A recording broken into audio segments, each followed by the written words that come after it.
अमरावती महानगरपालिकेच्या स्थायी समिती सभापती या पदावर अविनाश मार्डीकर यांची निवड करण्यात आली। सकाळी 11 वाजता स्वर्गीय सुदाम काका देशमुख सभागृह येथे स्थायी समिती सभापतीसाठी निवडणूक घेण्यात आली। या निवडणुकीत अविनाश मार्डीकर यांना 11 मते प्राप्त झाली असल्यामुळे त्यांची सभापती पदी निवड करण्यात आली। प्रशांत महल्ले यांना 3 मते प्राप्त झाली आहे। या निवडणुकीत पीठासीन अधिकारी म्हणून जिल्हाधिकारी आशिष येरेकर यांनी काम पाहिले। सर्वप्रथम पीठासीन अधिकारी आशिष येरेकर व महानगरपालिका आयुक्त सौम्या शर्मा यांनी स्थायी समिती सभापती पदी अविनाश मार्डीकर यांची नियुक्ती झाल्याबद्दल त्यांचे पुष्पगुच्छ देऊन अभिनंदन केले। स्थायी समिती सभापती पदी अविनाश मार्डीकर यांची निवड झाल्याबद्दल महापौर श्रीचंद तेजवानी, उपमहापौर सचिन भेंडे, सभागृह नेता चेतन गावंडे, गटनेता नाना आमले,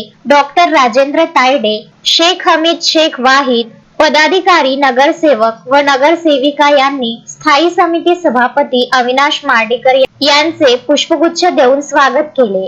विदर्भ न्यूज ब्युरो, अमरावती।